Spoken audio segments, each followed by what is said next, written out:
నేను వెళ్ళినప్పుడు ప్రార్థన చేస్తే అద్భుతం చేయి ప్రభువా, అప్పుడు అనేక మంది నిన్ను నమ్మతారు, అనేక మంది నిన్ను తెలుసుకుంటారు అని చెప్పి దేవుడిని అడుగుతూ ఉండేవాడిని నేను. కొన్ని సందర్భాల్లో నేను ప్రార్థన చేసినప్పుడు చనిపోతే వాళ్ళు బాధపడే వాళ్ళని, ఎందుకు దేవుడు నా ప్రార్థన వినలేదు, ఎందుకు దేవుడు స్వస్థత కార్యాలు జరిగించలేదు, ఎందుకు అద్భుతాలు చేయించలేదని. అవి చేస్తే కదా వాళ్ళు నమ్మతారని చెప్పి నేను అనుకునేవాడిని. చాలా రోజుల తర్వాత నాకు అర్థమైంది, వారు అద్భుతాలు చేసినా కూడా వాటిని చూచి మర్చిపోతారు. బహుశా సేవ చేసినంత రోజులు నాకు గుర్తుంటదేమో. ఒక అమ్మాయి చచ్చిపోవడానికి రెడీగా ఉంది, చచ్చిపోద్ది. ఇంకా 3వ రోజులో 4 రోజులు తెలియదు, చచ్చిపోద్ది. నేను మా అక్క ఇంకా 2 సహోదరులను తీసుకొని వెళ్ళి 7 రోజులు ప్రార్థన చేశాము ఆ పాప కోసం. ఆ పాప బ్రతికింది, అద్భుతంగా బ్రతికింది. 7వ రోజు చచ్చిపోలేదు.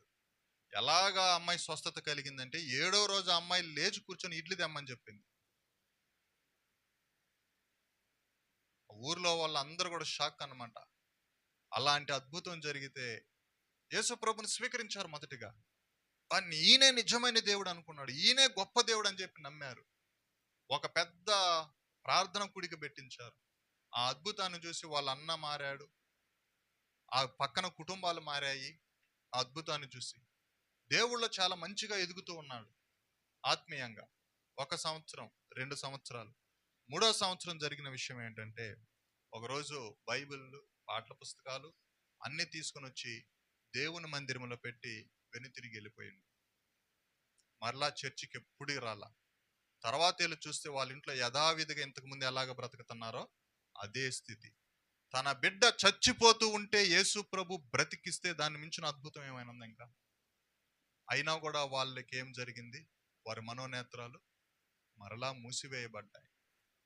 ఈరోజు నిన్ను నన్ను ఇక్కడ దేవుని మందిరంలో కూర్చొని పెట్టి మనం స్థిరంగా దేవుని దగ్గరకు వస్తున్నాం అంటే ఒకసారి ఆలోచన చేయండి.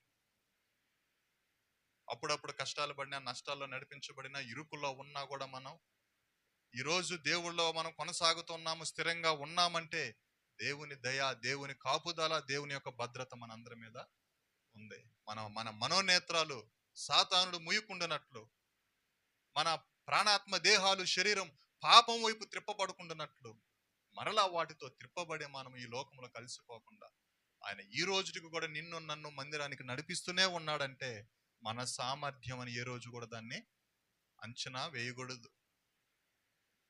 దేవుడు మనల్ని బలపరిచాడు, దర్శనమిచ్చి మనల్ని నిలబెట్టాడు, ఆయన మనకు తోడుగా ఉండి సహాయం చేసి నడిపిస్తూ.